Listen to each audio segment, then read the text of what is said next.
दोस्तों नमस्कार। आज हम 70 बीपीएससी मेंस के लिए नागरिकरण पर चर्चा करेंगे। इससे जुड़े हुए तमाम डायमेंशन को देखने का प्रयास करेंगे। अगर आप लोगों को भी 70 में फाइनल सिलेक्शन लेना है, मेंस की तैयारी एडवांस करनी है, तो एटम बम बैच ज्वाइन कीजिए। सारा पीडीएफ रटिए, फाइनल सिलेक्शन होगा। सारे प्रश्न लड़ेंगे और आप रट कर जाना है और फाइनल कर जाना है। मेहनत करना पड़ेगा, दूसरा कोई उपाय नहीं है। बिना मेहनत किए कोई उपाय नहीं है। बिना कोई उपाय ही नहीं है। सफलता उन्हीं को मिलती है जो प्रयास करते हैं। जो प्रयास ही नहीं करेंगे उनमें उनके आगे कोई संभावना नहीं दिखेगी। अगर एटम बम बैच ज्वाइन करना है तो डिस्क्रिप्शन में नंबर है, संपर्क कर सकते हैं। सबसे पहले जानिए नगरीकरण शहरीकरण क्या होता है। नगरीकरण शहरीकरण एक निश्चित भौगोलिक क्षेत्र में औपचारिक वित्तीय संस्थानों, वाणिज्यिक संस्थानों, मनोरंजन एवं सांस्कृतिक गतिविधियों, परिवहन एवं संचार सुविधाओं का विकास, प्रशासनिक केंद्रों की स्थापना के संकेंद्रण का परिणाम होता है। यानी नगरीकरण एक ऐसा भौगोलिक क्षेत्र है जिसमें वित्तीय प्रशासनिक केंद्र होगा, परिवहन संचार सुविधाओं का विकास व्यापक रहता है, वाणिज्य के केंद्र रहता है, औद्योगिक केंद्र रहता है। इन सब के संकेंद्रण का परिणाम होता है नगरीकरण। यानी नगरीकरण एक निश्चित भौगोलिक क्षेत्र में औपचारिक वित्तीय संस्था, प्रशासनिक केंद्रों, वाणिज्य व्यवस्थाओं, परिवहन संचार सुविधाओं, मनोरंजन गतिविधियों के संकेंद्रण, पर्यटन एवं मनोरंजन गतिविधियों के संकेंद्रण का परिणाम होता है। ये नगरीकरण है। और नगरीकरण के उदय के क्या कारण है, हम एक एक करके देखेंगे। भारत में नगरीकरण के उदय के कारण जो है बहुत लंबा रहा है। अगर आप देखेंगे तो भारत में नगरीकरण के उदय के कई कारण हैं। और भारत में जानते ही हैं, सर्वप्रथम सिंधु घाटी सभ्यता में नगरीकरण का उदय हुआ था। आज सिंधु घाटी सभ्यता से लेकर अब तक जो है भारत में नगरों का विस्तार ही हो रहा है लगातार। अगर आप देखेंगे शहरीकरण का ट्रेंड, तो किसी भी क्षेत्र में, भौगोलिक क्षेत्र में शहरीकरण का उदय के क्या कारण होता है, उसके पीछे कई कारण है। सबसे पहले औद्योगिकरण। जहां भी औद्योगिक केंद्र, जहां भी औद्योगिकरण होता है वहां शहरीकरण ऑटोमेटिक हो जाता है, क्योंकि औद्योगिकरण और शहरीकरण साथ साथ चलता है। औद्योगिकरण में क्या होगा, औद्योगिकरण होगा, संचार सुविधाओं का विकास होगा, वाणिज्यिक व्यापार उद्योग धंधों को बढ़ावा मिलेगा। अब उद्योग धंधों को, जब औद्योगिकरण में उद्योग धंधों को बढ़ावा मिलता है, उद्योग धंधों को बढ़ावा मिलेगा तो जनसंख्या, लोग औद्योगिक क्षेत्र में काम करने के लिए आता है। काम करने के लिए आता है तो लोग बस जाता है, आबादी घनी हो जाती है। जैसे ही आबादी घनी होगी, संचार सुविधाओं का विकास होने लगेगा, बाजार का विकास होने लगेगा और वह शहर बन जाता है। अगर औद्योगिकरण देखेंगे तो ब्रिटेन के जो है बड़े बड़े, जो मैनचेस्टर है, लिवरपूल है, स्कॉटलैंड है, लंदन है, इस सब जो है औद्योगिकरण का ही परिणाम था। भारत में जो है राउरकेला, दुर्गापुर, भिलाई दिख रहे हैं, बेगूसराय, बिहार की बेगूसराय औद्योगिकरण का ही परिणाम है। या पुणे, मुंबई, हरियाणा, जो मानेसर हरियाणा, नोएडा, ये सब जो है पश्चिमी उत्तर प्रदेश में भी कुछ शहर है, ये सब औद्योगिकरण का ही परिणाम है। जहां भी औद्योगिकरण होगा, वस्तु सेवाओं का अधिक उत्पादन होगा। अब औद्योगिक क्षेत्र में काम करने के लिए गांव चारों तरफ से लोग वहां जमेंगे। अब लोग जमेंगे तो वहां आवास का निर्माण करेगा, संचार सुविधाओं का विकास होगा, बाजार का विकास होगा, लोग बसने लगेंगे, नागरिक सुविधा का विकास होने लगता है, शहर की जनसंख्या बढ़ जाता है और वही जो है शहरीकरण का रूप ले लेता है। तो औद्योगिकरण और शहरीकरण साथ साथ चलता है। बिहार में क्यों नहीं शहरीकरण दर सबसे कम क्यों है? क्योंकि वहां पर औद्योगिकरण नहीं हुआ है। दूसरा है वाणिज्यिक व्यापार का केंद्र। देखिए, वाणिज्य व्यापार का केंद्र भी शहरों के रूप में विकसित हो जाता है। अगर मान लीजिए गुजरात के गिफ्ट सिटी बनाया जा रहा है गुजरात में, अब वाणिज्य व्यापार का केंद्र होगा, तो वाणिज्य व्यापार का केंद्र होगा तो बड़े पैमाने पर लोग वहाँ आकर्षित होंगे, आना जाना लोगों को बढ़ेगा, आसपास जो है शहरों के रूप में विकसित हो जाता है। तो जहां भी वाणिज्य व्यापार का केंद्र का अगर विकास हो रहा है, समझ रहे हैं, तो वहां जो है शहरीकरण का रूप ले लेता है। उसके बाद धार्मिक केंद्र, देखिए ऐतिहासिक और सांस्कृतिक और धार्मिक केंद्र भी शहर के विकास में योगदान है। मान लीजिए कोई सांस्कृतिक केंद्र है, धार्मिक केंद्र है, धार्मिक केंद्र पर धार्मिक केंद्रों की रक्षा के लिए सरकार बुनियादी ढांचा का सुधार करती है। अब धार्मिक केंद्रों पर लोगों का आवाजाही होगा, आवाजाही होता है तो पर्यटन, आवाजाही तेज होगा दर्शन करने के लिए, तो बाजार का विकास होगा, दुकान खुलेंगे, और बाजार का विकास होगा तो लोग आसपास बसना शुरू करेंगे और घनी आबादी हो जाती है, शहरीकरण का रूप ले लेता है। प्रशासनिक केंद्र की स्थापना, मान लीजिए कहीं राजधानी बनाया जा रहा है, आंध्र प्रदेश विशाखापट्टनम में राजधानी बना रहा है, अभी जो है इंडोनेशिया अपनी राजधानी जो है बोर्नियो में शिफ्ट कर रहा है। अगर किसी जगह नई राजधानी बनाई जा रही है, नई जिला या नई ब्लॉक बनाई जा रही है, वहां पे क्या होगा, लोगों का आना जाना तेज होगा, बाजार का विकास होगा, धीरे धीरे जो है लोग बसने लगेंगे और शहर का रूप ले लेता है। तो प्रशासनिक केंद्रों की स्थापना, अगर जिले की भी स्थापना की जाती है तो जिला बाद में जो है शहर बन जाता है। बिहार में बहुत ऐसे जिला है जहां जो है शहर का रूप ले लिया है। अब जैसे सीतामढ़ी है, बिहार में सीतामढ़ी, तो वहां माँ सीता का जन्म स्थली, लोग आते जाते हैं, शहर का विकास हो गया। गया में कैसे हुआ, गया में महात्मा बुद्ध का जो है सबसे बड़ा मंदिर है, वहां पर जो है लोगों का जो है पर्यटन आकर्षित हुआ, धीरे धीरे गया जो है शहर बन गया। शिक्षा एवं स्वास्थ्य सुविधा कवरेज, किसी क्षेत्र में अगर शिक्षा स्वास्थ्य केंद्र की भी स्थापना की जाती है तो बाद में जो है अगर बहुलता रहती है तो बाद में शहर का रूप ले लेता है। जैसे कोटा, वहां जो शिक्षा का हब बन गया है। तो जहां भी शिक्षा स्वास्थ्य केंद्र की सुविधा होगी, लोग आकर्षित होता है पढ़ने के लिए। नोएडा में जो शिक्षा का केंद्र है, इंजीनियरिंग कॉलेज का, मेडिकल कॉलेज का, बीएड कॉलेज का, शहर का बहुत बड़ा शहर बन गया है। तो जहां भी शिक्षा और स्वास्थ्य का बड़ा बड़ा हॉस्पिटल होगा, शिक्षण संस्थान होगा, वहां पे लोग आकर्षित होता है, और आकर्षित होगा तो लोग क्या करेंगे, वहां पर बस बाजार का विकास होगा, बाजार का विकास होगा तो ऑटोमेटिक वो शहर का रूप ले लेता है। तो शहरों के उदय के एक दो कारण नहीं है, कई कारण है। उसके बाद खनिज केंद्र, मान लीजिए खनिज केंद्र में भी शहर का विकास हो जाता है। अब मान लीजिए किसी स्थान में बहुत अधिक खनिज प्राप्ति होती है, खनिज का भंडार है, अब उसको दोहन करने के लिए वहां यातायात की सुविधा का विकास होगा, बुनियादी ढांचा का विकास होगा। अब क्या होगा, वो शहर का रूप ले लेता है, औद्योगिकरण होगा वहां। अब राउरकेला, दुर्गापुर, भिलाई क्या है, रांची, धनबाद, हजारीबाग क्या है, जमशेदपुर क्या है, औद्योगिक खनिज के कारण जो है शहर में विकसित हो गया, खनिज संसाधनों के कारण ही शहर में विकसित हो गया। तो खनिज संसाधन के केंद्र भी होगा, खनिज संसाधन की प्राप्ति वाले स्थान पे जहां भी होगा शहर का रूप ले लेता है। तो यह स्थिति है। अब हम आगे चर्चा करेंगे। अब भारत में शहरों की परिभाषा देखिए, बार बार देख रहे हैं कि आजकल कैमरा काम सही से नहीं कर रहा है, कुछ ज्यादा परेशान कर रहा है, इसलिए जो है बार बार देख रहे हैं, कई बार दोबारा बनाना पड़ता है, तिबारा बनाना पड़ता है।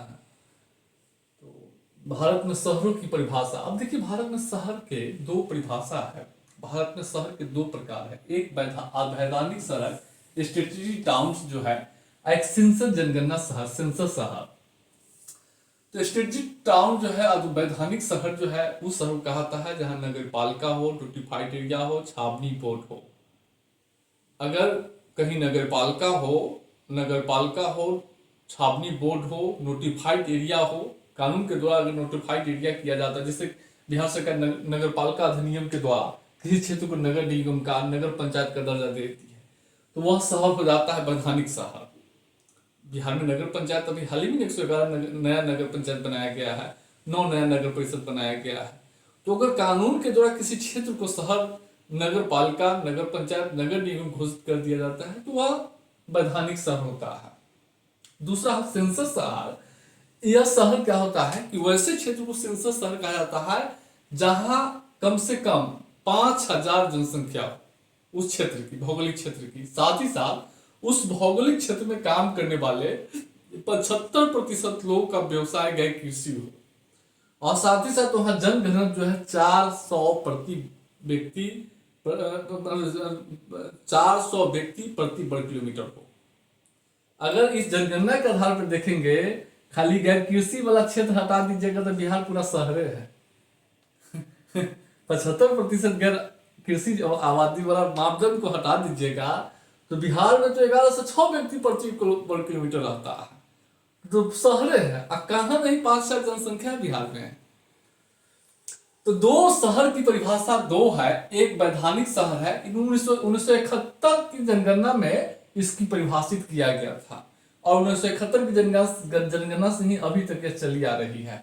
हर जनगणना में इसी मापदंड को अपनाया जा रहा है।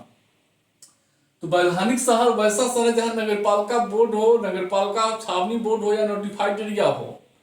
और सेंसस शहर उस शहर को कहता है जहां, उस क्षेत्र को कहा जाता है जहां 5 लाख जनसंख्या हो और उस क्षेत्र के कम से कम 75% लोग गैर कृषि क्षेत्रों में कार्य कर रहा हो और उस क्षेत्र में जनघनत्व जो है 400 व्यक्ति प्रति वर्ग किलोमीटर निवास करता हो। अगर आप 2011 की जनगणना के अनुसार देखेंगे तो भारत में शहरों की संख्या 5161 था, जिसमें वैधानिक शहर 3799 और सेंसस शहर 1362 था। अगर आप 2001 से 2011 की तुलना करेंगे तो 2001 से 2011 के बीच जो है शहरों की संख्या में वृद्धि हो गई है। अब जैसा कि वैधानिक शहर में 242 की वृद्धि हुई है और सेंसस शहर में 2532 की वृद्धि हुई है। यानी आप देखेंगे तो 5161 शहर था 2001 में, तो 2011 में बढ़कर 7935 हो गया, जिसमें 4041 वैधानिक शहर और 3894 जो है जनगणना शहर हो गया है। यानी 2001 से 2011 के बीच में देखेंगे तो शहरों की संख्या में जो बढ़ी, शहरी जनसंख्या में जो वृद्धि हुई है वो वैधानिक शहर में नहीं हुई है, वह सेंसस शहर में हुई है। यानी 90% शहरी क्षेत्रों की वृद्धि जो हुआ है वह सेंसस शहर में हुआ है। समझ रहे हैं? अगर आप देखेंगे शहरीकरण की प्रवृत्ति तो यही स्थिति है। वर्तमान में भारत में जो है शहरीकरण की दर जो है 31.2% है। और एक चीज याद रखिएगा, भारत में शहरी जनसंख्या की प्रवृत्ति उस पीडीएफ में 8 पॉइंट लिख दिया गया है, उसको लिख लीजिएगा, याद कर लीजिएगा। अब भारत में शहरीकरण का क्षेत्रीय प्रस्तुत देखेंगे, जैसा कि आप जानते हो कि भारत में शहरीकरण का दर 31.2% है जनगणना 2011 के अनुसार। अब इसमें जो है देखेंगे तो बिहार में शहरीकरण में क्षेत्रीय प्रस्तुत देखेंगे तो दक्षिण भारत के जिले, दक्षिण भारत के राज्य जो है सर्वाधिक शहरीकृत है। आंध्र प्रदेश को छोड़ दीजिएगा तो कर्क रेखा के दक्षिण में मध्य प्रदेश को छोड़ दीजिए, दक्षिण भारत में ले लीजिए गुजरात, महाराष्ट्र, गोवा, कर्नाटक, तमिलनाडु, केरल, तेलंगाना और आंध्र प्रदेश को छोड़कर इन सभी राज्यों में शहरीकरण का दर 35% से अधिक है। 35% से अधिक है। आंध्र प्रदेश में थोड़ा कम है, 30% के आसपास है। निम्न शहरीकृत क्षेत्र देखेंगे तो ये हो गया निम्न शहरीकृत, जैसे हिमाचल प्रदेश हो गया, बिहार हो गया, असम हो गया। और भारत में सर्वाधिक शहरी जनसंख्या निवास करती है या यूपी महाराष्ट्र में जो है सर्वाधिक शहरी जनसंख्या निवास करती है। और सर्वाधिक शहरी की वृद्धि वाले जो है राज्य है सिक्किम, 2011 की जनगणना में आप देखेंगे तो। और बाकी जो क्षेत्र में है निम्न शहरीकरण क्षेत्र है, मध्यम शहरीकरण क्षेत्र है। निम्न शहरीकृत देख लिए हैं और एक मैक्सिमम सर्वाधिक शहरीकृत क्षेत्र देख लिए, और बाकी जो है मध्यम शहरीकृत क्षेत्र है, जिसमें पंजाब, हरियाणा सब आ जाएगा। लेकिन दिल्ली जो है सर्वाधिक शहरीकृत क्षेत्र है। दिल्ली जो है भारत की जो है मेगा सिटी है। तो यह स्थिति है शहरीकरण का। प्रस्तुत एक मैप बना के सर्वाधिक शहरीकृत एरिया दिखा दीजिएगा, उसके निम्न शहरीकृत और बाकी सब मध्यम शहरीकृत जो है क्षेत्र है। अब हम लोग भारत में शहरों का वर्गीकरण देखेंगे। भारत में शहरों का वर्गीकरण 6 आधार पर किए गए हैं। एक टियर 1 शहर है जिसमें क्लास 1 शहर है जिसमें 1 लाख से अधिक जो है आबादी रहती है।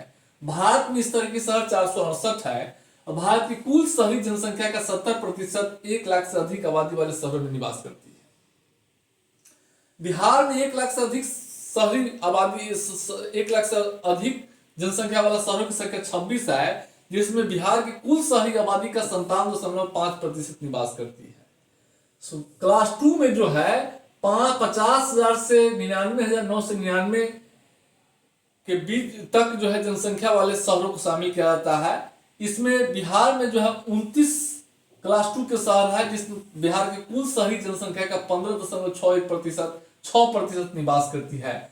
क्लास 3 में जो है 20,000 से 49,999 जनसंख्या वाले शहर शामिल किए जाते हैं। बिहार में 75 शहर है। बिहार के कुल जो है क्लास 3 के बिहार की कुल जनसंख्या का 21.6% जो है क्लास 3 के शहर में निवास करता है। क्लास 4 में जो है 10,000 से 19,999 जनसंख्या वाले शहरों को शामिल किया जाता है। बिहार में 22 शहर है क्लास 4 के, जिसमें बिहार की कुल शहरी जनसंख्या के 2.8% निवास करती है। क्लास 5 में देखेंगे तो 5,000 से 9,999 जनसंख्या वाले शहरों को शामिल किया जाता है, जिसमें बिहार में 38 है और इसमें बिहार की कुल शहरी आबादी का 2.2% निवास करती है। और एक जो है क्लास 6 है, जिसमें 5,000 से कम व्यक्ति वाले निवास करने वाले शहर शामिल किए जाते हैं।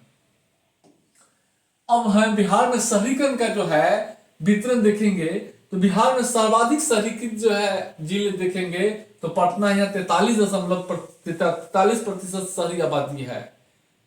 इसके बाद जो है मध्यम शहरीकृत जिले अगर आप देखेंगे तो दक्षिणी बिहार के जो जिले हैं वो ज्यादातर मध्यम शहरीकृत जिले हैं। यहाँ 14% से अधिक शहरीकरण दर है और एक है 14% से कम शहरीकरण वाला, जिसमें उत्तर बिहार के जिले, सारे जिले उत्तर बिहार के हैं जिसमें शहरीकरण की दर 14% से कम है। और साथ ही साथ बक्सर, नवादा, अरवल ये ऐसे जिले हैं जिसमें 14% से कम शहरीकरण है।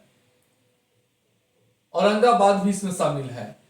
तो बिहार में शहरीकरण की क्षेत्रीय प्रतिरूप देखेंगे तो एक सर्वाधिक शहरीकृत वाले हैं, एक मध्यम शहरीकृत है और एक निम्न शहरीकरण है। तो उत्तर बिहार के जिले निम्न शहरीकरण है, जहां शहरीकरण की दर 14% से कम है। और दक्षिणी बिहार के भी कुछ जिले जैसे बक्सर हो गया, नवादा, अरवल हो गया, कम शहरीकृत जिले है। बाकी बिहार में मध्यम शहरीकृत जिले हैं, पटना सर्वाधिक शहरीकृत जिले है। यह स्थिति है। अब देखेंगे शहरीकरण 1961 से 2011 के बीच बिहार में शहरीकरण की दर के आधार, वृद्धि के दर के आधार पर विभिन्न जिलों का वितरण देखेंगे तो आपको पता चलेगा सर्वाधिक शहरीकृत 1961 से 2001 के बीच शहरीकरण में सर्वाधिक वृद्धि वाले जो है जिले हो गया, प्रतिशत के में वृद्धि वाले जिले हो गया पटना, बेगूसराय, नालंदा। इसमें जो है शहरीकरण में 60% अंकों की वृद्धि हुई है इन 3 जिलों में। एक है हरा रंग मध्यम वृद्धि वाले जिले। अब मध्यम वृद्धि वाले जिले में जो है 4% अंकों की वृद्धि हुई, जिसमें पश्चिमी चंपारण, पूर्वी चंपारण, गोपालगंज, सीतामढ़ी, सहरसा, कटिहार, किशनगंज, पूर्णिया, नवादा, जहानाबाद, शेखपुरा, लखीसराय, रोहतास और भोजपुर ये ऐसे जिले हैं जिसमें शहरीकरण में जो है 1961 से 11 के बीच 4% अंकों की वृद्धि हुई है। एक जो है निम्न वृद्धि वाले जिले, अब जो है जैसे कि यहाँ पे मधुबनी, मुजफ्फरपुर, वैशाली, सिवान, सारण, बक्सर, कैमूर और बांका, ये जो है निम्न शहरीकरण वृद्धि वाले जिले हैं। और यहाँ पे जो है शहरीकरण में जो है 1 से 3% अंकों की वृद्धि हुई है। और एक है न्यून शून्य वृद्धि वाले जिले या ऋणात्मक वृद्धि वाले जिले, जिसमें शामिल है मुंगेर, जिसमें 0% -4% की वृद्धि हुई है। एक है समस्तीपुर और एक है सुपौल, इसमें 0% की वृद्धि हुई है शहरीकरण में 1961 से 11 के बीच। तो बिहार में शहरीकरण वृद्धि वाले जो है जिले हम आपको दिखा दिए, शहरीकरण के वितरण दिखा दिए। अब हम लोग आगे चर्चा करेंगे बिहार में निम्न शहरीकरण के कारण क्या है। सबसे बड़ा कारण औद्योगिकरण का निम्न स्तर। जैसा कि जानते हो कि बिहार के जीडीपी में औद्योगिकरण का जो है हिस्सा बहुत कम है और हमेशा जो है औद्योगिकरण का हिस्सा जो है 15 से 20% के बीच में टिका हुआ है। समझ रहे हैं? जब तक औद्योगिकरण नहीं होगा तब तक शहरीकरण नहीं होगा। औद्योगिकरण के लिए वहां शहरीकरण के लिए औद्योगिकरण जरूरी है। दूसरा है कि बिहार के विभिन्न शहरों के बीच क्षेत्रीय विषमता है, काफी विषमताएं हैं।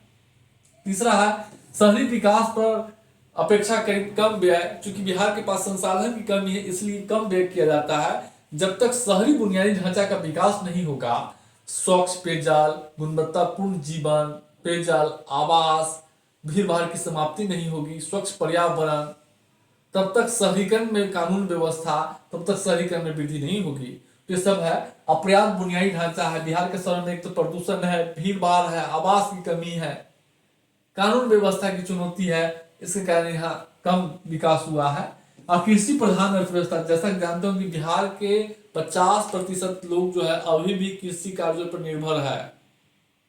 50%, 50%, अगर एग्जैक्ट डाटा देखिएगा तो 45% है, 45.1 कुछ प्रतिशत है। तो अभी भी वहां की जो कुल श्रम शक्ति का 45% अगर कृषि क्षेत्र से रोजगार प्राप्त कर रहा है, और नगरीकरण के लिए क्या चाहिए, गैर कृषि क्षेत्र में 50% चाहिए, 75%। तो यह स्थिति है। कृषि प्रधान अर्थव्यवस्था में क्या होता है कि उत्पादकता कम होता है, उत्पादकता कम होगा, यानी एक कृषि क्षेत्र में काम करने वाले व्यक्ति और शहरी क्षेत्र में, औद्योगिक क्षेत्र में काम करने वाले व्यक्ति, दोनों की मजदूरी में अंतर होता है। एक महीना में कृषि क्षेत्र में काम करने वाले आदमी कितना, 200 रोज पे 6,000 महीना कमाएगा। एक महीना में औद्योगिक क्षेत्र में काम करने वाले आदमी 20,000 महीना कमाता है, अधिक है। अधिक पैसा के कारण वाणिज्य, व्यापार, उद्योग धंधों का विस्तार होता है, व्यापार को बढ़ावा मिलता है, लोगों की गुणवत्ता सुधरती है। कृषि प्रधान अर्थव्यवस्था है, अधिकांश जो है आबादी गांव में रहती है, जिसके कारण जो है इस शहरीकरण में सबसे बड़ा रुकावट है। प्रतिवर्ष आने वाली बाढ़ और सूखा के कारण भी जो है बिहार में शहरीकरण का धीमा दर है, क्योंकि हर वर्ष प्राकृतिक आपदा के कारण जो सड़क, पुल, पुलिया जो है नष्ट हो जाता है। इसका शहरीकरण पर या शहरों के विकास पर इसका असर पड़ता है। तो यह स्थिति है। अब हम लोग देखेंगे शहरीकरण को बढ़ावा देने के लिए बिहार सरकार का क्या प्रयास है। भारत सरकार जो है स्मार्ट सिटी, 100 स्मार्ट सिटीज बनाने का लक्ष्य रखा है। स्वच्छ भारत मिशन की शुरुआत की गई है। दीनदयाल अंत्योदय योजना, राष्ट्रीय नगर विकास योजना की शुरुआत की गई है। प्रसाद योजना, हृदय योजना की शुरुआत की गई है। अमृत मिशन शुरुआत की गई है। प्रधानमंत्री आवास योजना, शहरी, नमामि गंगे, औद्योगिक कॉरिडोर, रेल कॉरिडोर का निर्माण किया जा रहा है। मेट्रो का नेटवर्क विस्तार किया जा रहा है। मेट्रो रेल, जगह जगह मेट्रो रेल का निर्माण किया जा रहा है अलग अलग शहरों में। शहरी मंत्रालय का गठन किया गया है। ये सब शहरीकरण को बढ़ावा देने के लिए प्रयास है। साथ ही साथ सरकार औद्योगिकरण को बढ़ावा दे रही है। मेक इंडिया लाई है, स्टार्टअप लाया है। मेक इंडिया स्टार्टअप औद्योगिक सुधार को बढ़ावा, औद्योगिकरण को बढ़ावा दे रही है। शहरी बुनियादी ढांचा सुधार कर रही है। नेशनल हाईवे, भारतमाला, ये सब बना रही है। सबसे शहरीकरण को बढ़ावा मिलेगा। बिहार सरकार का शहरीकरण में प्रयास है। तो हाल के वर्षों में बिहार सरकार शहरी व्यय में वृद्धि किया है। 2018-19 में शहरी व्यय पर व्यय जो है 3,063 करोड़ था, जो 2022-23 में बढ़कर 7,132 करोड़ रुपया हो गया है। साथ ही साथ मुख्यमंत्री शहरी गली नली पक्की योजना, शहरों में जो है नाली या गली के विकास के लिए स्कीम की शुरुआत की गई है। पटना मेट्रो रेल का विकास किया जा रहा है। शहरों में 100 दाह गिरी के निर्माण के लिए मोक्ष धाम योजना शुरू किया गया है। नगर निकायों का भी बिहार नगर पालिका अधिनियम जो है 2020 के द्वारा नगर पालिका कानून में जो है बदलाव किया गया है। जो नगर पालिका कानून है उसमें 2020 में बदलाव किया गया है। इसके द्वारा नगर निकायों का पुनर्गठन किया गया है। नगर निकायों का पुनर्गठन कैसे किया गया है? पहले क्या था कि सेंसस शहर में 50% अगर गैर कृषि क्षेत्र में कोई वास करता है उसी को शहर घोषित किया जाएगा, लेकिन बिहार सरकार कर दिया गया है 75% पहले था। अब 50% जनसंख्या भी अगर किसी भौगोलिक क्षेत्र में गैर कृषि क्षेत्र में काम कर रहा है तो उसको शहर में माना जाएगा। तो बिहार सरकार कानून में बदलाव करके 3.85 लाख सभी जनसंख्या में वृद्धि किया है। 9 नए नगर परिषद, 111 नगर पंचायतें गठन किया है इस कानून में बदलाव करके। वर्षा जल निकासी के लिए पटना उसके आसपास वर्षा जल निकासी की योजना शुरुआत किया गया है। मुख्यमंत्री शहरी पेयजल योजना की शुरुआत की गई है। तो ये तमाम ऐसे प्रयास है जो बिहार सरकार बढ़ावा दे रही है।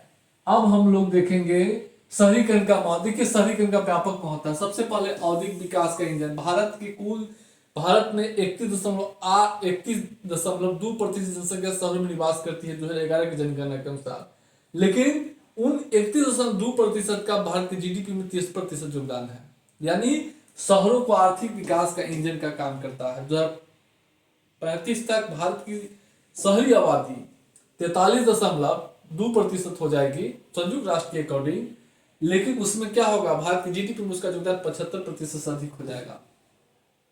तो शहरीकरण को आर्थिक विकास का इंजन माना जाता है। क्यों? जहां शहरीकरण होता है वहां वाणिज्य व्यापार को बढ़ावा मिलता है, लोगों की आय बढ़ती है, रोजगार बढ़ता है, उद्योग धंधों को बढ़ावा मिलता है, लोगों की संपन्नता बढ़ती है, मांग बढ़ता है, वाणिज्य व्यापार को बढ़ावा मिलता है, औद्योगिकरण को प्रोत्साहन मिलता है, उत्पादकता में वृद्धि होती है, रोजगार सृजन होता है, आधुनिकीकरण।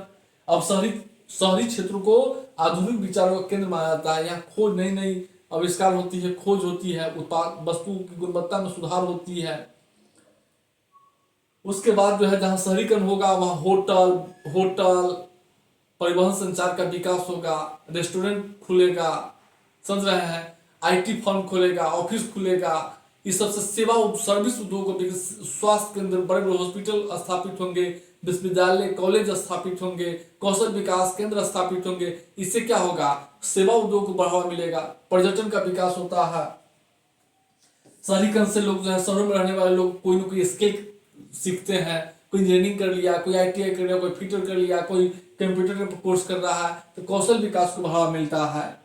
औद्योगिकरण और शहरीकरण दोनों एक दूसरे के पूरक है। जहां औद्योगिकरण होगा वहां शहरीकरण होगा, अगर शहरीकरण हो रहा है तो औद्योगिकरण भी होने लगता है।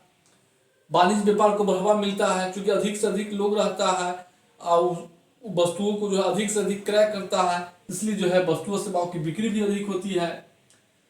तो आर्थिक जो है क्षेत्र में जो है निवेश आकर्षित होता है शहरों में।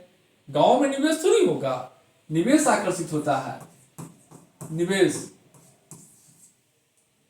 उसके बाद जो है सामाजिक प्रभाव महत्व देखेंगे। अब जो है जहां शहरीकरण होगा वहां जनसंख्या कम होगी। तो ये क्या हो कि महिलाएं शहरों में जागरूक होती है, वो परिवार नियोजन संबंधी उपायों को जानती है, इसलिए जो है क्या होता है, जन्म दर गिरावट होता है। भारत के अधिकांश शहरों में जन्म दर जो है कम है।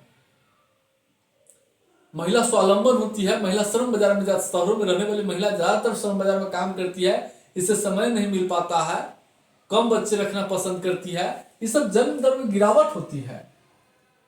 समाज का आधुनिकीकरण है।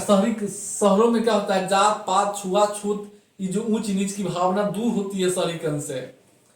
गरीबी शहरों में जो है रहने वाले लोगों की आय अधिक होती है, क्योंकि जैसा कि आप जानते होंगे गैर कृषि क्षेत्रों में काम करने वाले उच्च वेतनमान होता है, इसलिए गरीबी में कमी आती है।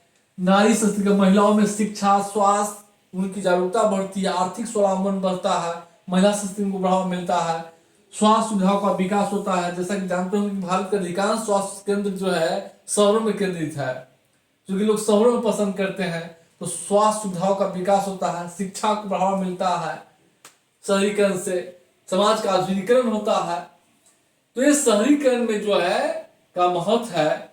अब हम लोग देखेंगे बिहार। अब शहरीकरण की चुनौती भी भारत में है। अब चुनौती तो बहुत है। अब जैसे कि नागरिक सुविधाओं का अभाव, भारत के अधिकांश शहरों में भीड़ भाड़ है, मलिन बस्तियों के निर्माण है, जल निकासी का अभाव है। जैसे देख रहे हैं, भीड़ भाड़, जल निकासी का अभाव, मलिन बस्ती, खराब बुनियादी ढांचा, नागरिक सुविधाओं का अभाव, अपर्याप्त बुनियादी ढांचा, आवास की कमी, साफ सफाई स्वच्छता की कमी, ये तमाम शहरों में जो है समस्या कॉमन है। प्रदूषण की समस्या, ये पूरे भारत के शहरों में कॉमन चीजें हैं। तो शहरीकरण की चुनौती भी है, तो शहरीकरण को दूर करने के लिए प्रयास भी बताए हैं। इस वीडियो को कई बार देखना है, बाकी पीडीएफ बार बार पढ़ना हो जाएगा।